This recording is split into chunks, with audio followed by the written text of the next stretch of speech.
Orang benar sampaikan kebenaran dan keadilan. Orang bijak mengabaikan ejekan dan cemooh. Kata-kata mereka mendatangkan kesembuhan. Orang bodoh langsung tunjukkan sakit hati. Saksi dusta menyatakan tipu daya. Kata-kata mereka seperti tigaman pedang. Gubahan Amsal 12 ayat 16 sampai 18. Saudara-saudara dalam kemanusiaan, saudara-saudara yang saya kasihi, saudara-saudara yang mengasihi Tuhan dan saudara-saudara yang Tuhan kasihi. Kembali kita memperhatikan pesan Amsal yang sejak masa lalu merupakan kata-kata bijak, kata-kata yang harus disampaikan oleh para pelatih abdi raja, para calon pegawai kerajaan pada masa itu, dan sekaligus merupakan orasi, narasi, edukasi kepada umat, kepada rakyat pada masa lalu. Dan hal yang sama pun kita hantar ke dalam kehidupan kita keseharian sekarang ini. Ini tentang kata-kata, tentang orasi dan narasi yang diucapkan, yang dikeluarkan oleh dua model manusia. Yang pertama adalah orang benar dan bijak, dan yang kedua adalah orang-orang yang tanpa pengetahuan, disebut juga di sini sebagai orang bodoh. Nah, reaksi mereka terhadap hal-hal yang datang kepada dirinya, katakanlah ada kritik, ada candaan, ada kritisi yang muncul, ada semacam seruan yang datang atau dari orang lain, maka orang benar akan menyampaikan, akan menerimanya sebagai sesuatu yang membangun, ya, sesuatu yang menambah wawasan dan pengetahuan. Jika mungkin juga kata-kata yang datang kepada dirinya dalam bentuk ejekan, maka orang bijak, orang benar akan mengkesampingkan itu semua, dan dia pendamkan, dan dia tidak akan membalasnya. Bahkan jika itu terjadi, kritisi, cemooh, kritikan, atau apapun juga, bagi orang benar dan orang bijak, dia terima itu sebagai suatu pengalaman baru, sebagai hal-hal yang membangun, dan dia menemukan hikmah, dia mencari hikmah, dia mencari apa, pesan apa untuk memperbaiki dirinya. Namun beda dengan orang yang tanpa pendidikan, tanpa pengetahuan, orang-orang yang kurang wawasan. Mereka akan menunjukkan sakit hati, dia akan membalas, bahkan dia akan mengungkapkan kata-kata yang disampaikan oleh Amsal bagaikan tikaman pedang.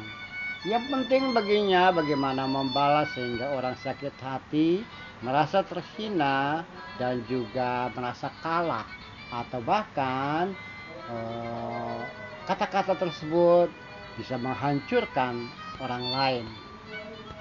Saudara-saudara dalam kemanusiaan, dalam konteks kekinian, tentu saja kita berhadapan dengan orang-orang model seperti itu.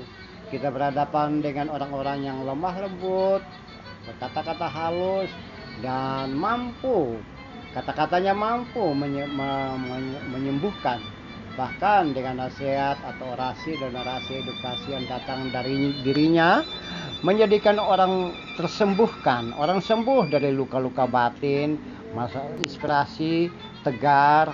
Bahkan juga kata-kata yang tersebut mampu menjadikan orang lain untuk memperbaiki diri, membangun diri, dan juga melakukan hal-hal yang baik, yang benar, termotivasi untuk melakukan atau berkata-kata yang benar. Sebaliknya, kalau kita berhadapan dengan orang-orang yang pemberang, orang-orang yang mudah sakit hati, orang-orang yang langsung bereaksi terhadap ucapan dan kata-kata dari orang lain dengan amarah, dengan sesuatu yang mendatangkan ketidakbaikan, maka tentu saja mereka akan memunculkan konflik, gesekan, dan lain sebagainya. Nah, saudaraku yang kekasih, bagaimana Anda hidup dalam konteks kekinian kita? Bagaimana kita bereaksi terhadap segala sesuatu yang datang kepada kita? Tentu saja Pak Amsal inginkan bahwa kita bereaksi seperti orang benar ataupun orang bijak. Kita berhadapan dengan apapun juga, orasi dan narasi apapun juga, kita terima itu sebagai sesuatu yang mendatangkan kebaikan, dan kita mengabaikan ejekan atau cemooh yang ada di dalamnya. Dan demikian kita akan menciptakan hal-hal baru. Bahkan melalui orasi dan narasi yang muncul dari kita mampu mendatangkan kesembuhan, kita mampu menyembuhkan orang-orang yang mengalami luka-luka batin. Nah, disinilah letaknya, siapapun diri kita, melalui firman, melalui kata-kata bijak dari yang kita dapatkan dari teks-teks kitab suci, kita mampu menjadikan orang lain bangkit dari hal-hal yang tidak berdaya, menjadikan orang-orang terinspirasi, termotivasi untuk melakukan kebaikan dan hal-hal penuh dengan ramah, tentram, ikhlas, baik hati, dan yang lainnya. Yuk, mari kita menjadi orang bijak yang menyatakan kebenaran dan keadilan. Tuhan jadikan kami sebagai orang-orang yang selalu menyatakan kebenaran dan keadilan dalam hidup dan kehidupan kami. Amin.